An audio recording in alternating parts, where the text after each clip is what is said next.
Greetings and salutations, everyone, and welcome back to tonight's second half. Happy 4th of July, everyone.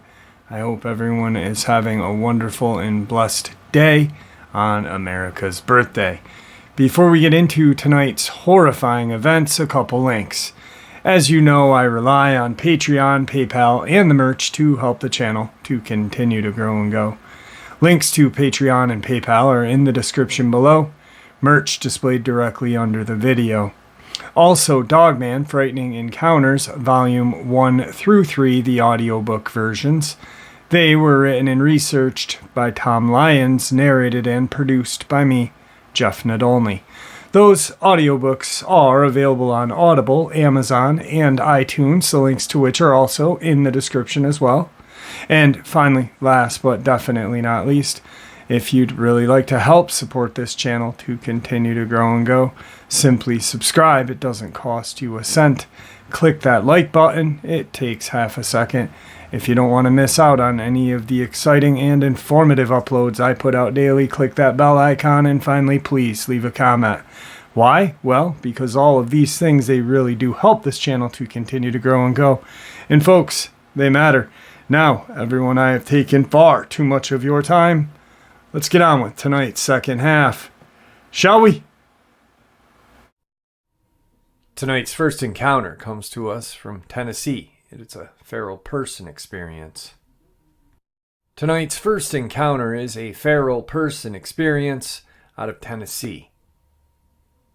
I have a friend named Mike who lives near Irwin, Tennessee, along with his wife and their dog. Mike and his wife had 2 encounters with the feral human. One encounter as recent as April of 2021. Mike said the first encounter was back in June of 2019 when him and his wife were in their living room watching TV at around 8 p.m. They both were startled when they looked up and saw a deformed man's face appear in their window. Mike's wife literally yelled out of fright. It stared at them and gave them an evil smile and ran off into the woods. They called the police. The police searched the yard and the tree line, but found nothing. At around 11 p.m., while they were in bed, Mike and his wife, who couldn't sleep and had a gun nearby, heard disturbing laughter from outside of their window. The laugh was a lunatic-type laugh. Mike took his gun and went to the door and out to his porch where he yelled, "Get out of here," and shot 2 rounds into the ground. Mike saw not 1 but 2 wild men run from behind his shed into the woods. Mike was disturbed at the sight of them that he shut and locked the door and returned to his bed with his wife, but they both did not sleep that night. The next morning, Mike's wife routinely lets their dog out. The dog will go and do her business, then always come back to the front door scratch to be let back in. Their dog has not been seen again since his wife let her outside that morning. Back in April of 2021, Mike's wife had another sighting. She was returning home from the supermarket and was unloading groceries from their truck when something up in the trees grabbed her attention. She saw a deformed man up in the tree staring at her, grinning wildly. She got back into the truck and left and drove to her husband's office. They both don't know what to do because the police are finding nothing, and they feel like they are not being taken seriously by law enforcement. Mike has installed several security cameras.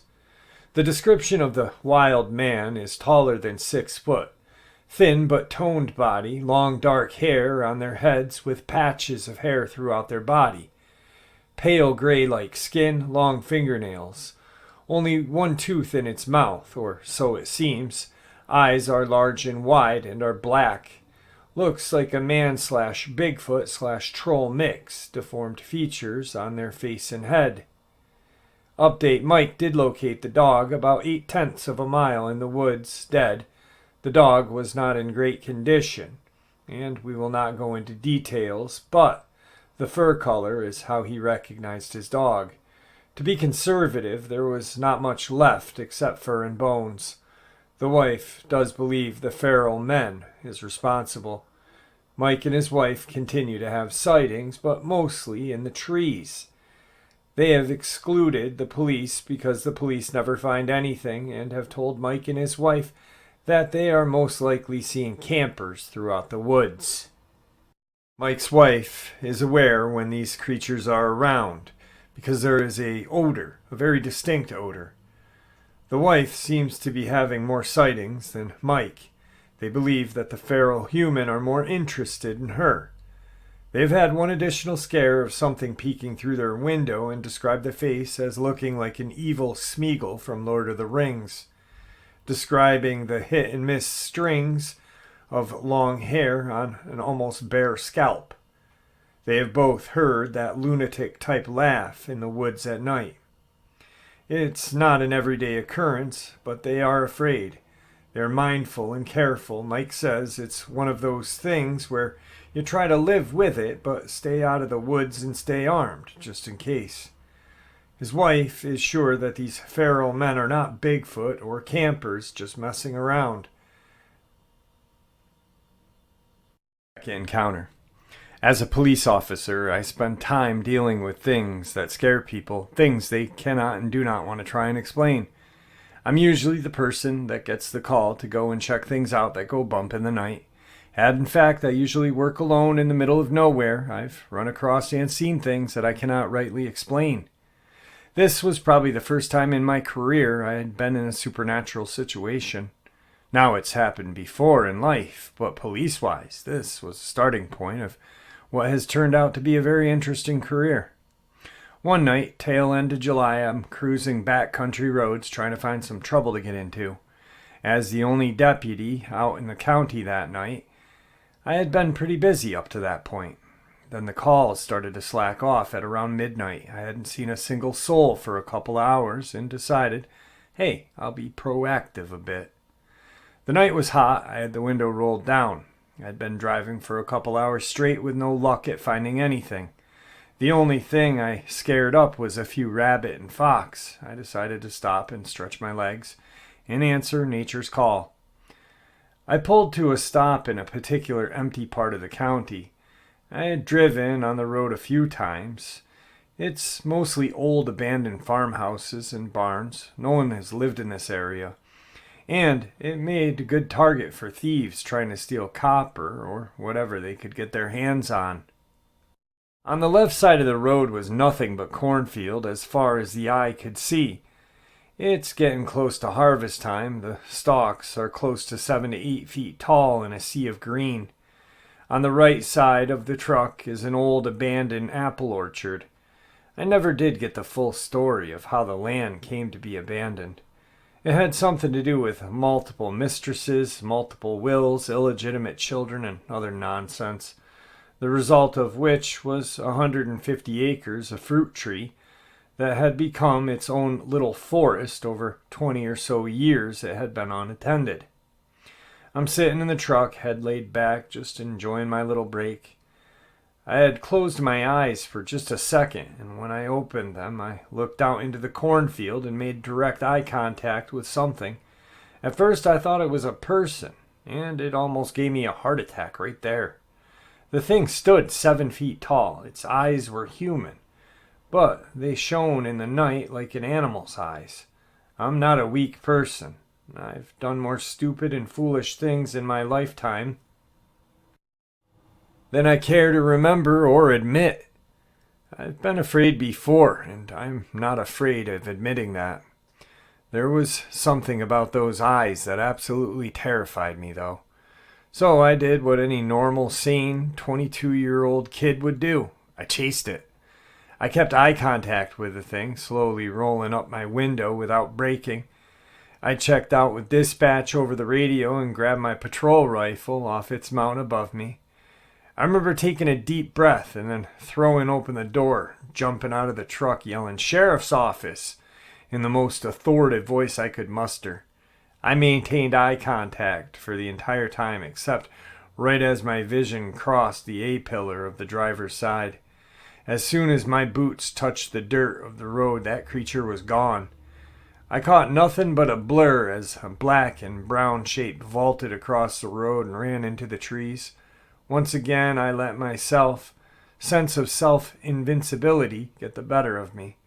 I kicked the door closed on the truck and took off, yelling, "Stop!" I stumbled into the forest and was hit with the most overpowering scent. It was a combination of unwashed person, BO, and animal musk. I still remember the smell vividly after all of these years. I've been around rotting bodies. That didn't impact me as much as this smell did. I've never really been a particular fast runner.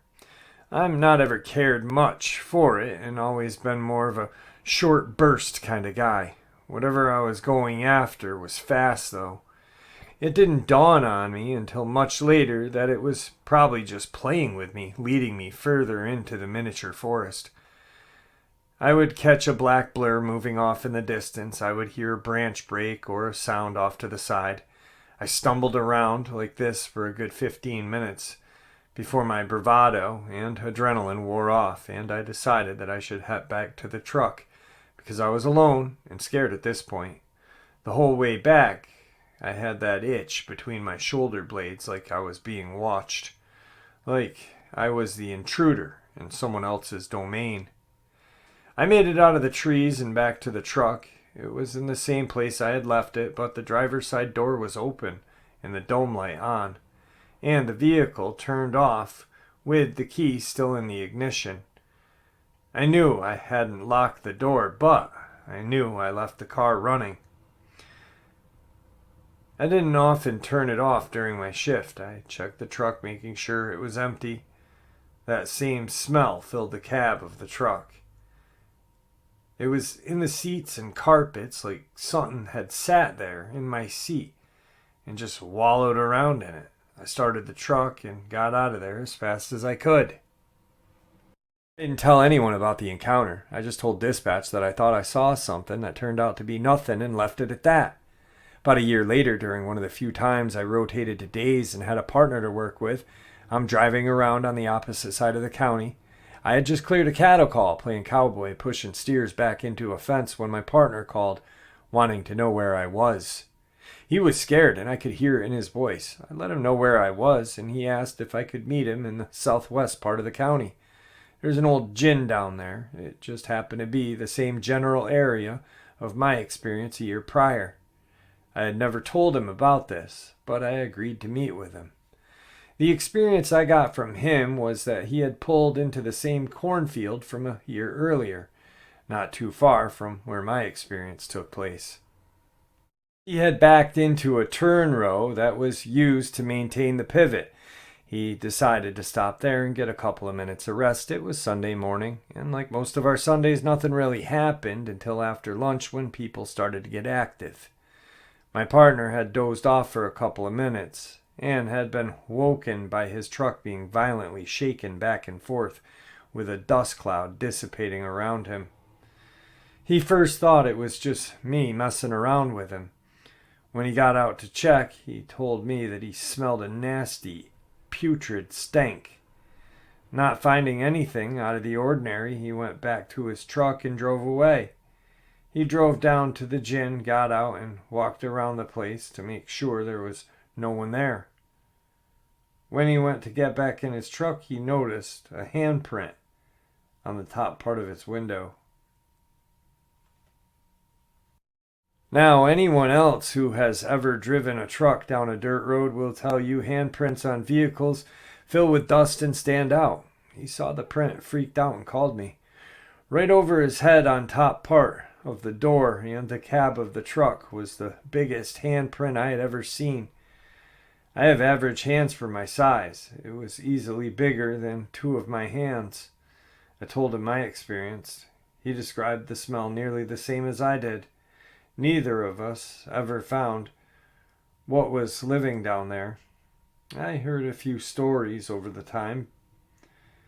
I even ran across one guy who was convinced it was West Texas version of Bigfoot. Today's third encounter. When I was 10, my family was moving back to our hometown from El Paso, where my dad was stationed on a base there. Our realtor was showing us houses. So we pulled up to this house, and it's overgrown with brush and ugly crabgrass, the sidewalks uneven and jagged, and even missing in some places. The white siding is pretty much brown by this point, with tree branches overhanging almost every inch of the roof, so all you can see is a cave-like entrance into the front door. The realtor informs us, oh yeah, it's been on the market for years, and there is no electricity, so you'll be seeing it in the dark. We go inside, and the sight that hits us is remarkably depressing. There's broken picture frames and glass all over the floor, as well as red splotches of some sort of powder covering everything. A very large chest in the center of the living room, about 5 feet from the front door. The house reeks like something old and wet, yet fresh and rotting at the same time. No one noticed the smell but me.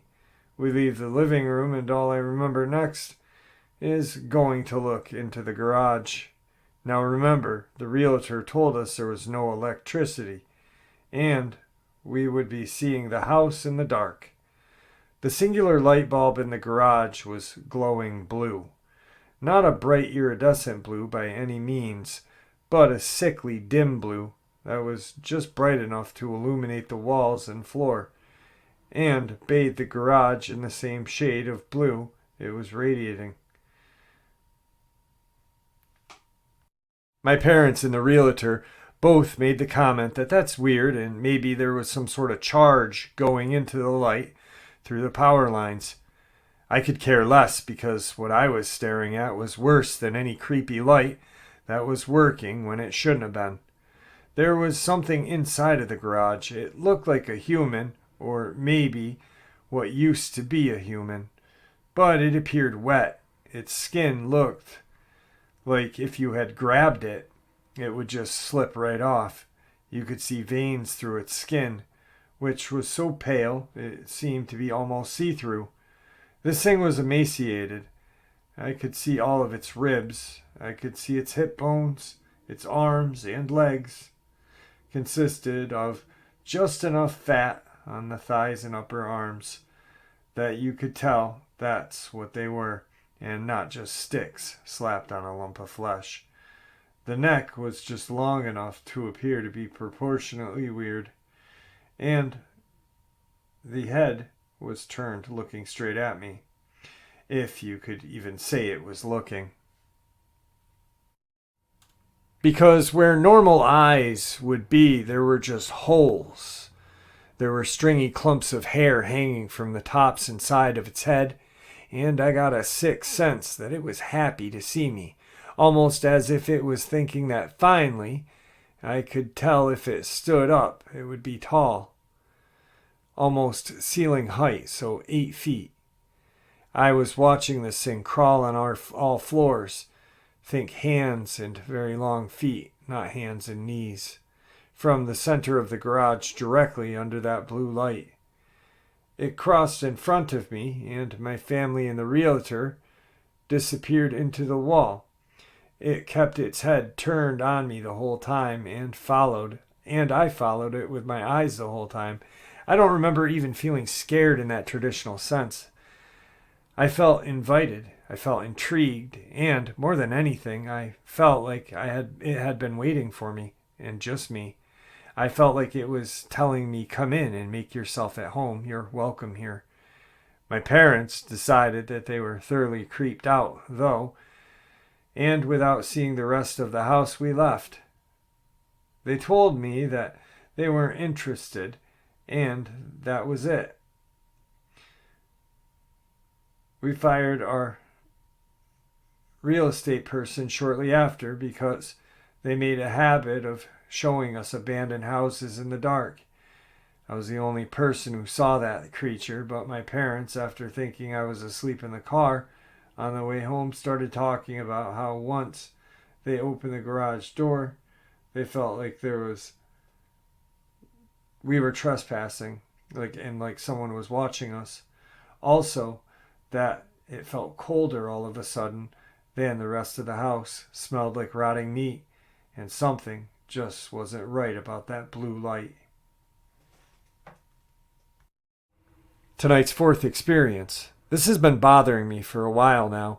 I'd like to start by saying that everything I'm going to share with you is true, and if you don't believe me, I'm sorry. I live in the woods in northwest Ohio. My house is about 1.5 miles back into the woods down a long driveway. My property is surrounded by trees on each side except the back, which has a field that alternates soybeans and corn. We're a few minutes away from a small village and about a half an hour away from a large town. I just wanted to give you some background on the area before I share what happened, just in case it helps. Anyway, this year is the corn year in the field behind our house, which I always hate because I cannot see past the first couple of rows, and it's always had that creepy vibe to it.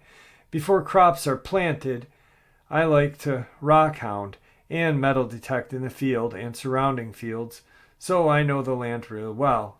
I have found Native American artifacts in the field before as well, and there was a couple of wood scattered throughout the fields, and Big Creek runs through it as well. I mainly stick to the field directly behind my house because I don't want to wander too far. The furthest out I have gone is probably no more than 1 mile. Anyway, I was out with my dog walking along the line of dirt between the trees in the back of the property and the field when my dog starts to growl at the corn. It obviously scared the heck out of me, and I was yelling at him, telling him to stop. When I was little, we would get coyotes around here as well, so I figured maybe it was a coyote. Since they didn't want myself or my dog hurt by coyotes, I started walking back to the house, but my dog wasn't having any of it. He was pulling on his leash, baying and howling and losing his mind. He doesn't usually bay or howl like this unless he's squirrel hunting, so the fact that he's screaming into the corn worried me. We started walking again, then I heard this meow from the corn. I was like, oh, okay, it's just a cat. But I have a cat, and there's plenty of barn cats that cross our property, and my dog has never lost his mind over a cat like this before. So I keep tugging on his leash, and I'm like, dude, let's go, you're freaking me out. The cat starts meowing and getting uncomfortably loud for a cat's meow. It sounded like it was much closer than it was. Then the cat started growling, but it sounded like a huge dog, like huge growls. Then the corn started rustling, bigger than what a cat would do. Luckily, at that point, I was just about back to the house, and the growling kind of developed into what sounded like a yell scream from a person. I was dragging the dog. My dog is growling. His hair is on the back, sticking straight up. I was scared and shaking, and I was absolutely terrified. Finally make it back to the house, and I tell my family what happened, and they're all like, okay, cool, whatever. I'm terrified and in tears, and to this day I still don't know what I encountered. Today's fifth experience. When I was serving in Afghanistan, I witnessed strange stuff. First of all, I didn't see any creatures, but I encountered stuff. One of the roles I served was essentially hearts and minds role. We made the effort to get to know the locals and to get them to look at us in a better light, just by simple things like giving out food, building things, and bringing their kids toys like basketballs and footballs and soccer balls, etc. One family we met with was a family of goat farmers. Over the weeks, we became pretty friendly and shared experiences through our translator. One day I was talking to him about his goats and how hard life must be out here. He said it's fine, but the one thing that bothers him is the Ba'at. I thought initially it was a local Taliban strongman or something, but he said no, an animal. Now, this next part is said through a translator, so bear in mind that. He said it's a running wolf, the translator, and I really didn't know what he meant. But he just said again, a wolf that runs like a man. He then asks us to follow him. Initially I refused, but eventually relented as I felt he wouldn't lead us to danger, and it may offend him more if not. He led us to a cave 30 minutes away. In this cave, we found what looked like crude drawings on the wall. Nothing you could make out well, but definitely something someone had drawn by scraping rock. But more disturbing was several gouged lines in the rock, about a third of an inch deep and about a foot long. We had joked about it, but I tried cutting a similar mark into the wall with my knife. I couldn't do it. Bear in mind, I've been powerlifting since I was 16, so I'm pretty strong, but couldn't even come close. The biggest red flag, however, was the remains of what I believe was a goat carcass. Now this cave is about 300 yards up, about a 60% incline. I don't know how a fox, which is the only predator I saw out here, could kill a goat, drag it up from the closest farm, a mile and a half away, up that slope into the mountains. But to be honest, it really freaked me out. For the remaining 3 months of my tour, I heard noises that sounded like a woman wailing. Might be something, or might just be a grown man being scared by a herder's story. I'm not weighing in on if they are real or not, but I did find it was compelling. Alright folks, I hope you all enjoyed tonight's second half as much as I enjoyed sharing it with you guys. Guys, happy 4th of July. Thank you for spending your holiday with me, the birth of our country. Wow. Anyway, I can't believe how far this channel has come, how much support you guys have given me, and it's truly amazing. It really is. With that, guys, God bless, and stay safe, happy, and healthy. Keep an eye on your loved ones because these things are real.